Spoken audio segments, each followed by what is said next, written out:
Assalamualaikum warahmatullahi wabarakatuh. Alhamdulillah, alhamdulillahil jalali wal harami wal halali, thumma salatullahi ma'asalami ala nabiyyil mustafa Muhammadil hadi wa afdali sahbi wa khairi ahli wa ba'du. Fa ila hadratin nabi sayyidina Muhammadin sallallahu alaihi wa alihi wa sahbihi, khususan ila jami' masyayikhina wa asatidina wa ulama'ina al-mukhlisina al-amilin wa jami' sadatina al-alamin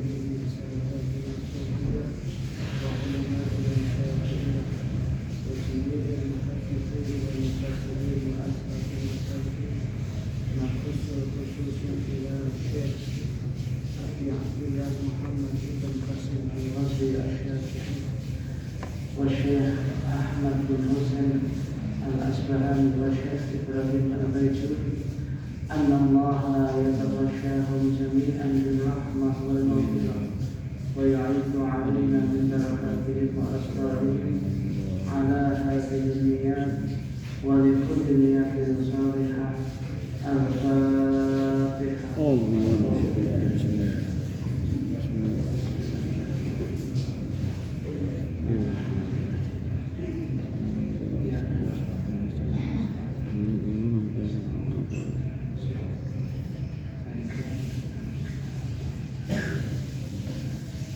Bismillahirrahmanirrahim. Bismillahirrahmanirrahim.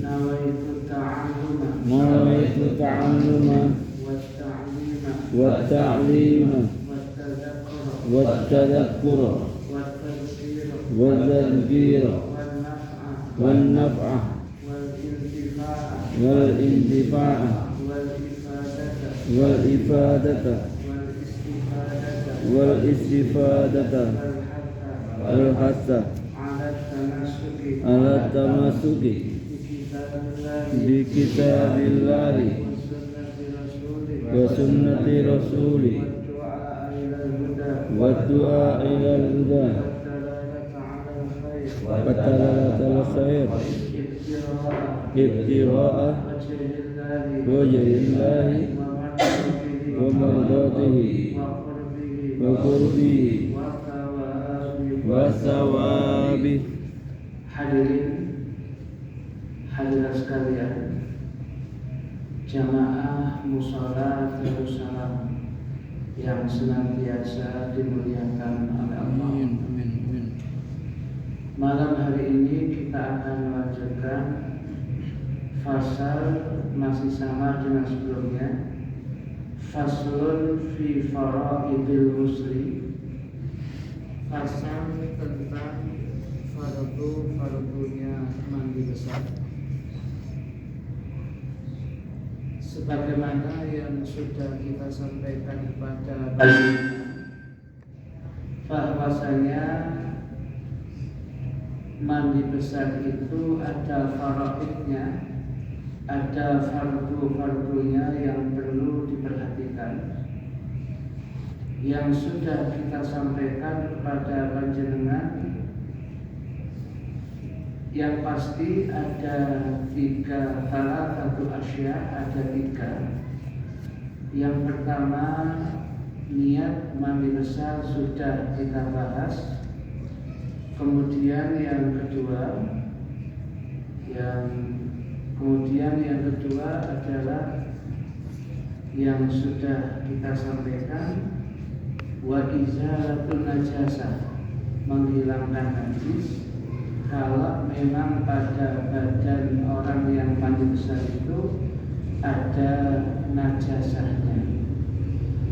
Dan sekarang yang kita bahas adalah yang ketiga. Sedangkan kitab terjemah panjenengan halamannya 61. Halaman 61. Hadirin hadirat sekalian yang dimuliakan oleh Allah, disebutkan wonten kitab Fathul Qarib Al-Mujib, termasuk bagian daripada fardu-fardunya mandi besar adalah wa'isolul ma'i, menyampaikan air ila jami'il sya'ri, kepada seluruh rambut, wal basyarati, dan seluruh kulit dari orang yang mandi, wa fi ba'din nusakhi, dan di dalam sebagian naskah kitab, badalu jami'i usuli, ya. Pada sebagian kitab tidak dikatakan wa isolul ma'i ila jami'i sya'ri wal basyari wal basyarati, tapi wa isolul ma'i ila usuli sya'ri wal basyarati, maknanya sama. Artinya ya, bahwasanya orang yang melaksanakan mandi besar merupakan fardu yang ketiga, bagi orang yang mandi besar itu adalah diusahakan ketika dia mandi besar itu air bisa sampai kepada seluruh badannya. Nah, wujud dari badan itu sya'ran wa basyarah. Bisa badannya itu berupa rambutnya dia atau berupa kulitnya dia. Jadi kulit maupun rambut semuanya wajib untuk dibasuh. Ini. Nah, kemudian di sini dikatakan wala farqa, dan tidak ada bedanya baina sya'ri ra'si wa ghairihi, di antara rambutnya kepala, wa ghairihi, dan selain kepala. Jangan anggap ada persepsi atau pemahaman kalau pulau panjenengan mandi besar, kalau rambut kepala harus keramas sampai semuanya, baik rambutnya maupun kulit yang di bawah kepala itu harus terkena air. Sedangkan kalau rambut yang ada di selain kepala, pokoknya kena rambut itu nggak apa-apa, semuanya sya'ran wa basyarah. Ya, jadi jangan ada anggapan semuanya harus dikenakan air, baik itu rambut maupun kulit, dimanapun saja itu harus terkena basuhan air mandi besar. Wala bainal khafifi minhu wal kafifi, dan tidak ada bedanya antara rambutnya yang tipis dari rambutnya kepala, wal katif, atau rambutnya tebal, semuanya sama.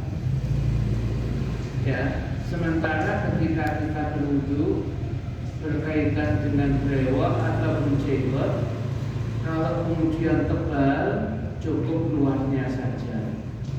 Tetapi kalau kemudian tipis, sak jeruk-jeruknya sya'ran wa basyarah, kulitnya juga terkena. Itu kalau wudu ketika membasuh wajah. Tapi ketika dia adalah sedang mandi besar, maka tidak ada bedanya. Semuanya harus terkena apa itu? Semuanya harus terkena air yang demikian. Wasya'rul madfur in lam yasilil ma'u ila batinihi illa binaqdi wajaban naqluhu.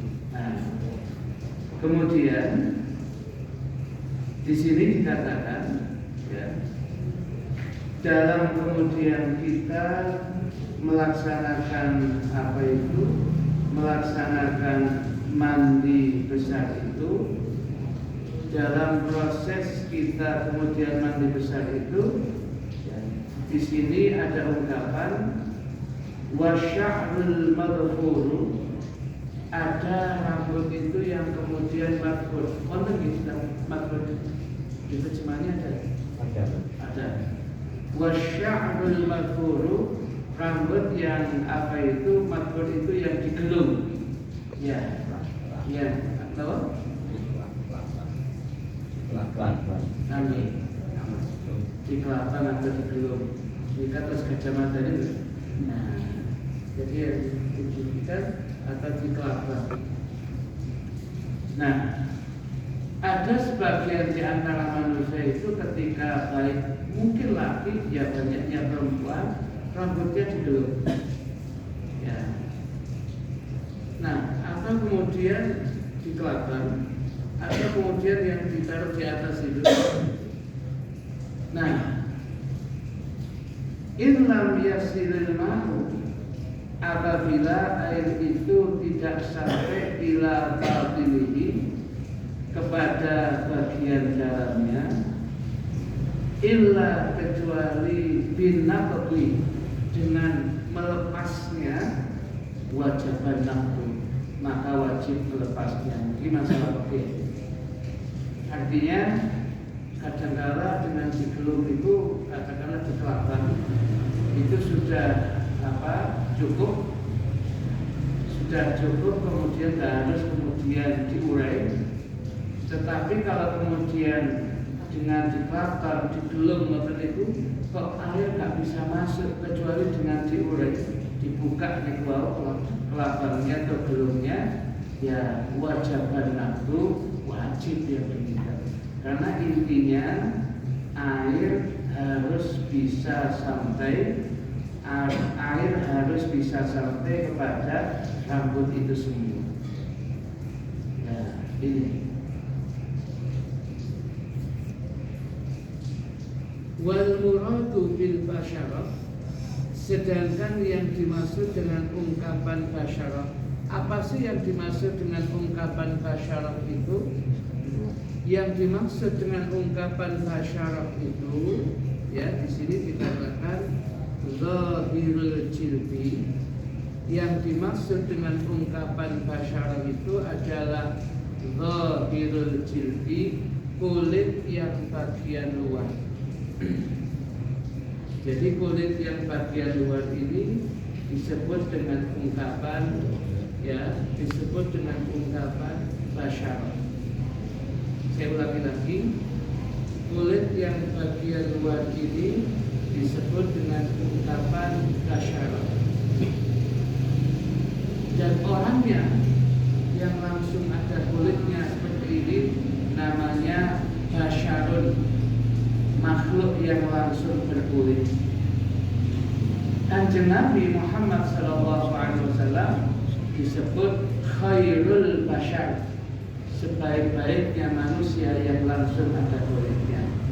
Makanya Nabi mendapatkan julukan khairul basyar, sebaik-baiknya makhluk manusia yang langsung berkulit. Hadirin hadirat sekalian yang dimuliakan oleh Allah Subhanahu wa taala. Ini yang dimaksud dengan ungkapan basyarah, artinya ketika seseorang itu mandi besar, maka yang terjadi, ya, rambutnya, apapun bentuk rambutnya, dimanapun saja rambut, kemudian basyarah ini, kulit ini, yang ini semuanya harus terkena air. Bahasa isolul ma, sampainya air kepada kulit, sehingga tidak boleh ada cat, tidak boleh ada minyak, ada sesuatu yang menjadi hail penghalang, itu boten sah. Artinya kalau itu ada hail penutupnya, berarti mandi besarnya itu belum tuntas. Bukan kemudian tidak sah batal dan belum selesai.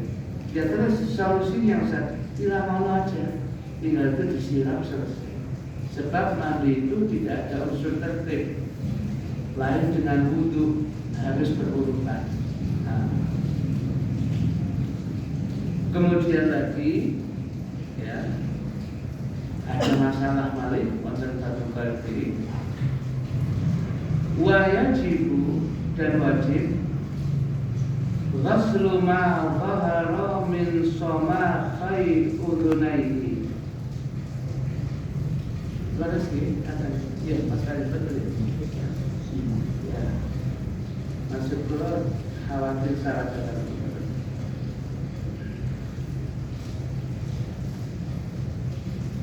tahun anu kocam motor yang betul saja ada dua wajibu dan wajib ghaslu ma dhahara membasuh apa-apa dhahara yang nampak min somakhai udunaihi dari kedua lubang telinganya. Kemudian lagi wajib yang kemudian dibasuh lagi wa min anfil majdu'in ya wa fi anfil majdu'in, dan kemudian termasuk yang harus kemudian dibasuh hidung majdu'in yang terpotong, wa min syukuki badanin, dan pecah-pecahan berupa luka yang ada di badan. Ini diingatkan oleh kitab Fathul Qarim Al-Mujib termasuk yang wajib dibasuh.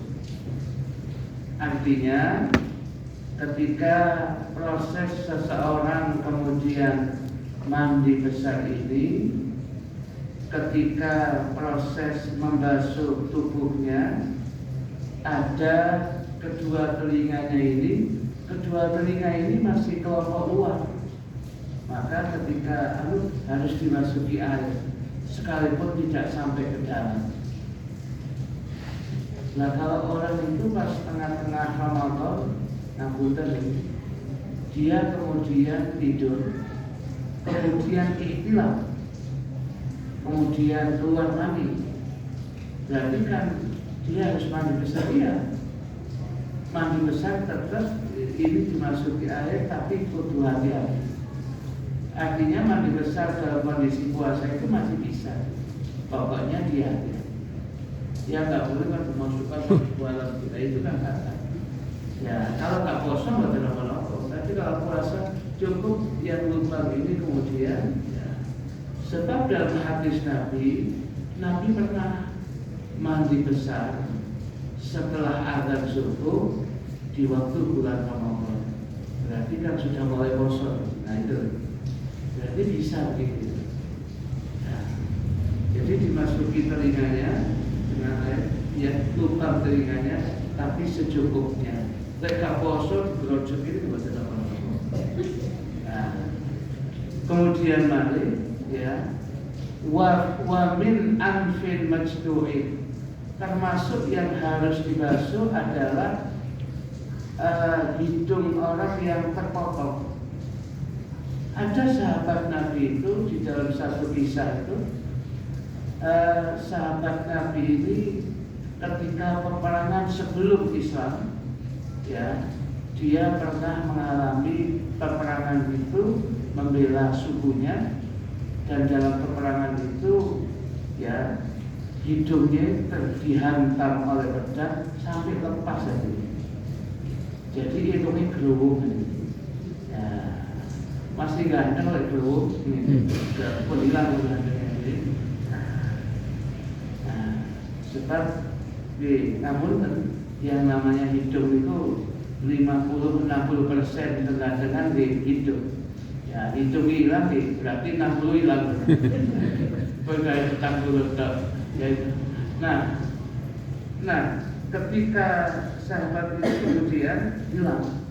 Nah, untuk menutupnya, tapi babnya bukan bab untuk menggunakan emas dan perak. Sahabat itu kemudian menutup hidungnya dengan besi. Nah, kalau nanti kelihatan kan buatan aja, bulan yang keton. Nah, ditutup dengan besi, ternyata bosan membusuk. Diambil lagi, dia kemudian ganti dengan tembaga. Jenengan buatan bisa bayar mungkin kayak Pinocchio, tapi buatan bisa bayar kurang lebih. Dengan tembaga, ternyata kemudian bosan. Akhirnya tembaga itu dilapisi emas. Nah, itu sembuh. Dan untuk itu khusus untuk dia penggunaan yang seperti itu dibolehkan. Karena apa? Yaitu darurat bagi dia, tidak bagi yang lain. Nah, seandainya ada orang yang kemudian hidungnya hilang di depan ini, ya, kemudian terbuka, maka yang terbuka itu wajib dibasuh. Karena apa? Yang tadinya bagian dalam gak wajib dibasuh, ya, itu kemudian berubah wajib dibasuh karena jadi bagian luar. Ya, jadi. Kemudian lagi, wa min syukuki badani, termasuk yang wajib dibasuh lagi pecah-pecahan yang ada pada bagian tubuh seseorang. Mungkin orang itu pernah kena pisau sehingga ada pecahnya, belum sembuh tapi sudah mengeras. Ketika terbuka begitu ya wajib dibasuh. Ya, tapi yang umum pecah-pecah itu ada pada kaki seseorang. Ya, ini ganteng, tapi sikilnya pecah-pecah. Ya, lising ganteng sih enggak gitu. Ya. Jadi kalau kemudian kakinya pecah-pecah dan kemudian bagian dalam itu kelihatan luarnya, disabun, itu wajib dibasuh ketika membasuh bagian kaki.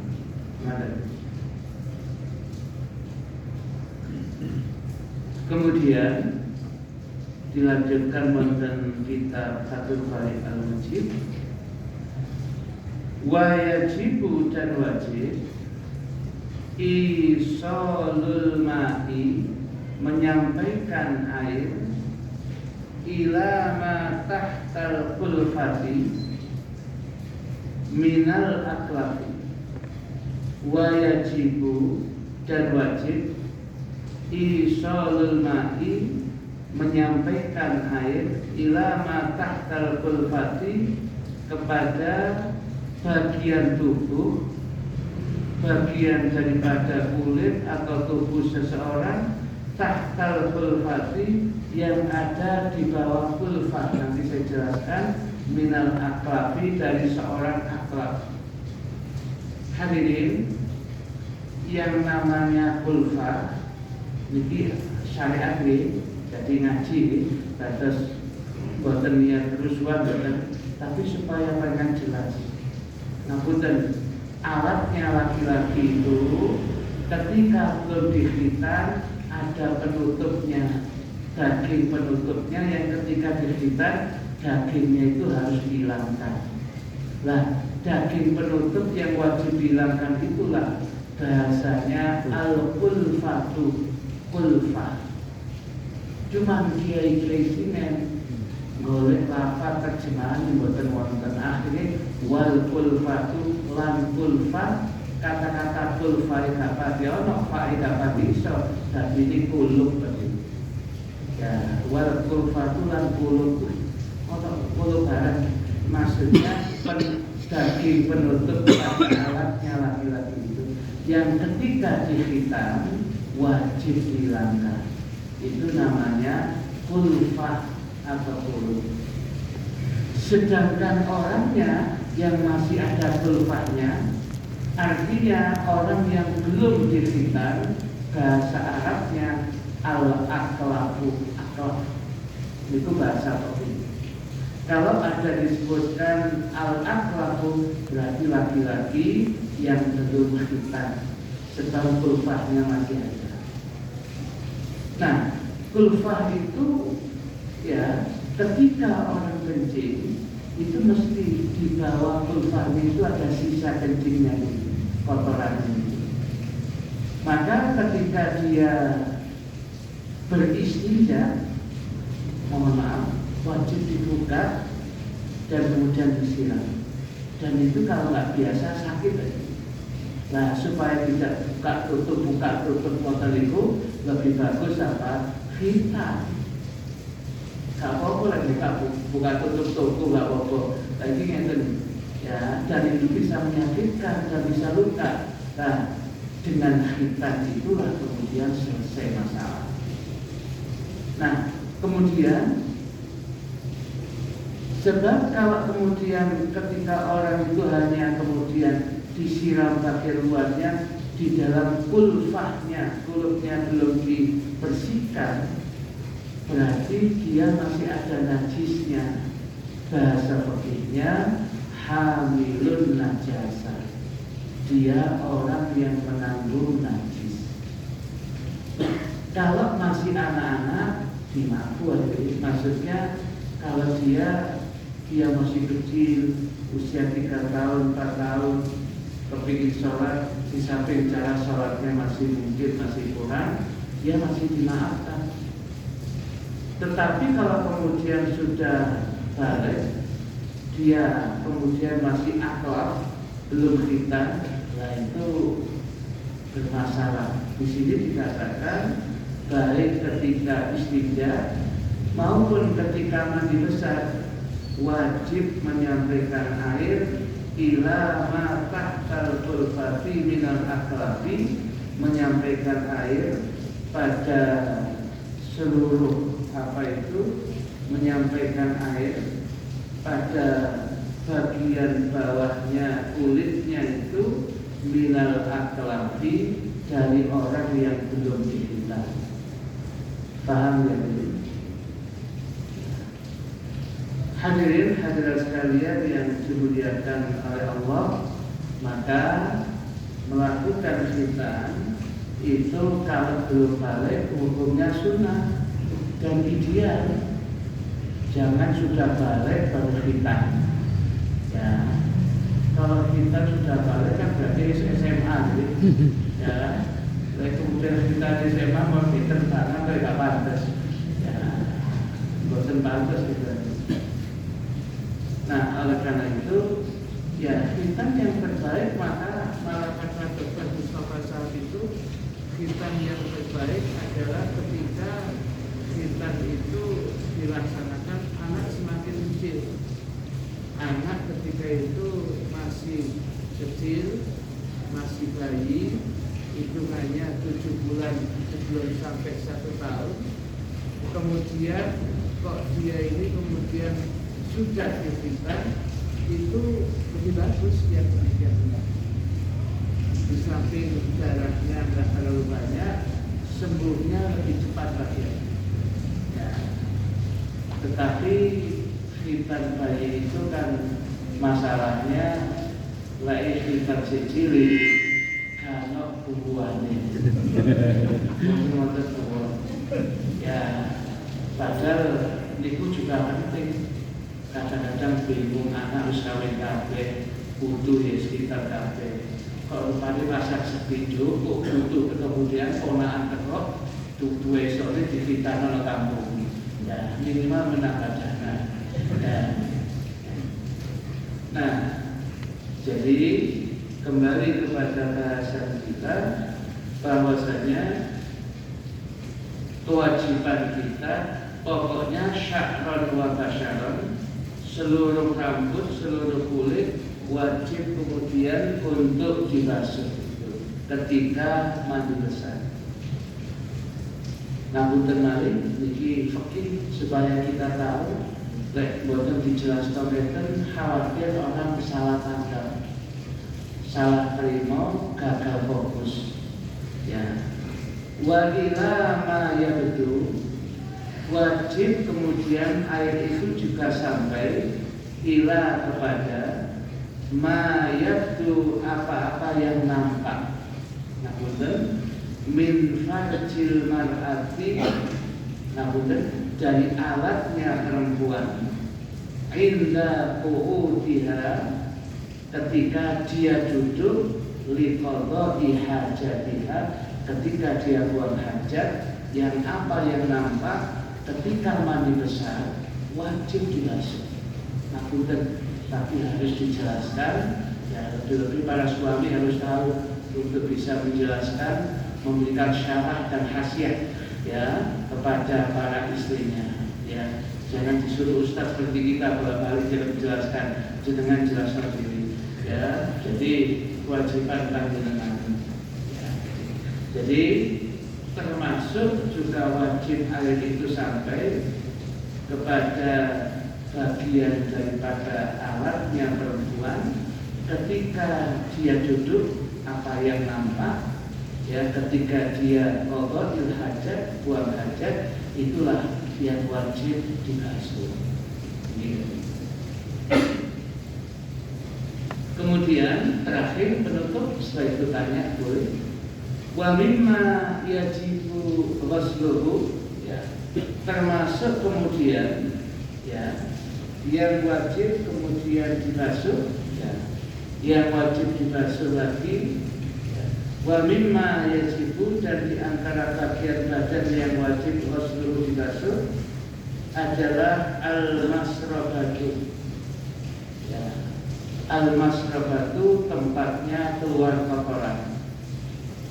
Li'annaha karena sesungguhnya al-masrabah tempat keluarnya kotoran itu tadharu nampak fi waktu qadha'il hajati di waktu seseorang buang hajat itu nampak fatasiru maka jadilah al-masrabah tempat keluarnya kotoran itu min dhahiril badani dari badan bagian luarnya badan. Nah, punten ini hal-hal yang mungkin tapi fikih ini mungkin dibahas harus supaya panjenengan jelas. Mungkin isyarat-isyarat terlalu gak paham. Ya kadang-kadang jalan depan, jalan belakang. Kok dikira ruang tamu ambil pawon. Ya ini yang menjadikan catatan kita supaya panjenengan mengetahui. Hadirin hadirat sekalian yang dimuliakan oleh Allah, kiranya cukup. Ini hal-hal yang wajib kemudian kita ketahui ketika seseorang mandi besar. Sebab begini, kalau mandi besarnya tidak tuntas, berarti belum selesai. Kemudian dia gunakan untuk sholat, berarti sholatnya tidak sah. Sebab ada hadas yang belum selesai. Kalau sholatnya kemudian tidak sah, pada dia ngimami muskilah lagi masalahnya buatnya. Ya, bukan seperti itu lagi. Setelah itu, setelah ngimami kemudian dia kemudian khataman Quran, bawa Quran juga, muskilah lagi baca Quran ambil bawah. Banyak hal dari cara mandi yang tidak benar bisa berbahaya kemudian ketika dia tidak hati-hati. Maka ngaji kita fuqaharah, ngaji kita bersuci, baik berwudu, menghilangkan najis, mandi besar, ini wajib tadi. Ya, hanya saja dianggap ngajinya tadi buatan keren. Ya, dibandingkan ya ngaji tentang ketatanegaraan, ngaji apa ya. Tapi panjenengan nggak selesai sini ya banyak masalah fikih yang belum selesai. Saya kira cukup. Hadirin hadirat sekalian yang dimuliakan oleh Allah, ini yang bisa kita sampaikan. Masih ada waktu beberapa menit untuk bertanya. Monggo dipersilakan. Monggo Pak. Ketika kita sholat kemudian disentuh oleh anak kita yang perempuan dan tidak baik, apakah sholat kita gagal? Diulang lagi. Ketika kita sholat kemudian kita kesentuh anak kita yang perempuan yang tidak baik, apakah sholat kita sah atau batal? Ya. Ketika kita sedang sholat, ya, tahu-tahu disentuh oleh anak perempuan kita, apakah sholat yang sudah balik? Apakah kita ini kemudian batal? Jawabannya betul. Jawabannya tidak batal. Kenapa? Pertama, lepas anak kita balik atau tidak balik itu mahram. Anak kandung kita perempuan atau itu mahram. Mahram itu kalau bersentuhan dengan kita itu tidak sampai membatalkan tidak sampai membatalkan wudhu kita. Mahram itu man haruma nikahuha, perempuan yang haram dikawin yaitu mahram, dan menjadi mahram itu kemudian sebab nasab itu menjadikan kalau bersentuhan tidak batal. Ya, begitu. Ya. Buatan usaha dari balik tidak balik, mau tidak balik, anak kandung sendiri perempuan, buatan masalah. Ya, begitu. Menanya kedua, monggo langsung. Masalah ada besar ini. Kalau seperti orang laki-laki pakai kondom itu, tapi tidak keluar, apakah juga laki-laki wajib kalau? Iya. Jadi kalau di dalam bahasa fikih itu yang asbabul yang kemudian asbabul husli, sebab-sebab yang menyebabkan mandi besar itu adalah ilaju hasyafati fil farji, memasukkan alatnya laki-laki kepada alatnya perempuan. Itu tidak disyaratkan metu gak metu, gul gak gul, itu tetap semuanya wajib mandi besar. Loh, gak keluar Ustaz. Loh, itu ada hadisnya sendiri. Pokoknya ada laki-laki yang duduk pada 4 sisinya perempuan, itu bahasa kinayah, berarti mewajibkan bagi dia mandi besar. Keluar atau tidak keluar? Kalau keluar menggunakan hadis al-ma'. Adanya al-ma'u, adanya mani besar itu disebabkan minal ma' karena adanya air mani. Nah kalau keluar besar, kalau tidak keluar tetap karena hubungan suami istri itu cukup menyebabkan dia wajib mani besar. Kalau pakai alat besar, ya soal pakai alat atau tidak yang penting masuk aja. Itu di bahasanya ilat itu masuk. Mau dibungkus atau tidak bungkus kosongan itu pokoknya masuk selesai. Bahasa ilat itu pokoknya masuk dan dimasukkan selesai. Nada. Wonten malih? Bapak-bapak ya, Mas Imam. Yang keterangan tadi tentang hidung yang terpotong itu, apakah potongan hidung tersebut bukan mandi? Iya Pak Mas, maksudnya yang potongan itu apakah termasuk juga wajib disiram? potongan apa? Hidung. Oh, iya.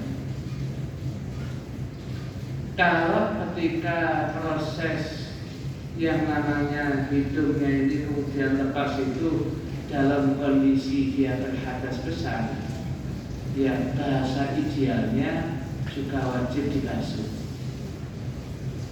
Termasuk kemudian rambutnya, kukunya, dia dalam kondisi berhadas kepotong kuku, potong rambut, bahasa ideal. Dan kitab itu bahasanya fayam bagi, maka sebaiknya. Masa kita terjemahkan sebaiknya ya ideal. Ya idealnya juga dibasuh juga. Loh, sebab apa Ustaz? Kata riwayatnya Sayyidina Ali bin Abi Thalib, barang-barang kita, bagian tubuh kita yang pernah lepas, itu nanti yaumul kiamat, di hari kiamat balik Mas, nempel lagi kepada kita. Jangan nempel kepada kita kondisinya kita sedang apa itu barang itu sedang berhadas sah.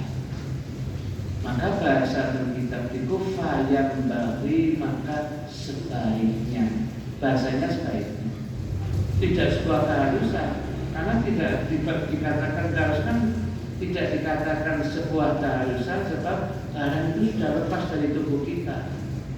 Ya. Tapi kemudian disiram pisang itu lebih utama, sebaiknya begitu. Bahasanya ideal pada waduh, ya hilang misal kukude, ya bisa apa lagi sih kan? Rambutnya ya tak potong misal, ya wis gak usah dijungkuk. Ojo sudah menjungkuk, itu rambutnya ya jangan sudah. Ya sudah, tidak apa-apa. Tetapi kalau kemudian masih bisa diusahakan, ya diusahakan. Ya. Jadi bahasanya begitu, bukan soal kausa. Maka ada sebagian kiai yang menganjurkan kalau potongannya belum dihabisi pisang ya gitu. Itu ada sebagian karena ungkapan terfatul mau itu fayal bagi, maka sebaiknya gitu ya disiram juga. Kalau tidak usah ya nggak apa-apa. Tapi siap-siap ketika nanti di akhirat tadi ya barang-barang sampean tubuh zaman balik lagi dalam kondisi berhadas besar ya harus diterima ya, dan itu kurang bagus. Tetapi kalau itu kejadiannya sudah lama, barangnya sudah nggak ada, ya jengkeli, ya berarti kan yang ada aja sudah.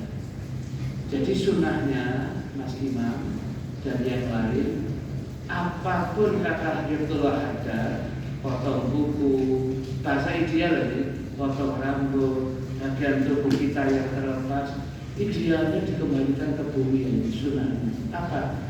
Dikubur lagi. Itu sunnah. Potong kuku, raisa yang ditarik nenang bumi dikubur. Rambut yang idealnya dikubur. Ya, bagian tubuh kita mungkin apa? Ya, lebih bagus dikubur. Dan itu sunnah. Sebab apa? Bagi orang yang kemudian punya niat tidak baik, bagian tubuh seseorang itu bisa digunakan untuk sihir. Ingat lagi asbabun nuzulnya qul a'udzu birabbil falaq, qul a'udzu birabbin nas. Nabi masyhur, Nabi disihir itu dengan baca di kitab asbabun nuzul.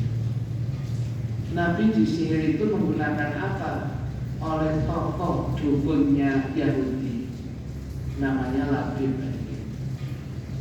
Apa yang kemudian dilakukannya?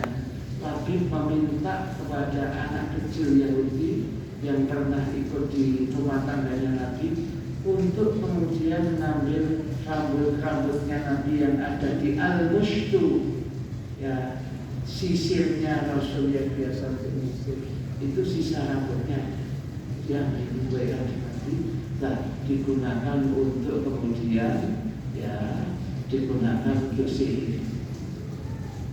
Karena sihirnya begitu hebat, ya ditaruh di bawah satu sumur, bukan ditaruh di sumur, di bawah sumur itu kemudian dikai batu yang besar. Saking kuatnya sihirnya itu, air sumur yang bening berubah menjadi darah. Saking hebatnya sihirnya, ya tokoh Yahudi, ya jadi tokoh persatuan dukun Yahudi, ya itu ketika dia nyihir itu yang seperti itu. Jadi yang tadinya air bening situ ya berubah menjadi darah. Dan Nabi merasa kemudian seperti tubuhnya ini dicancang. Kalau Nabinya tetap dia sadar 100%, tapi agak kelihatan tidak seperti biasa. Ada apa ya?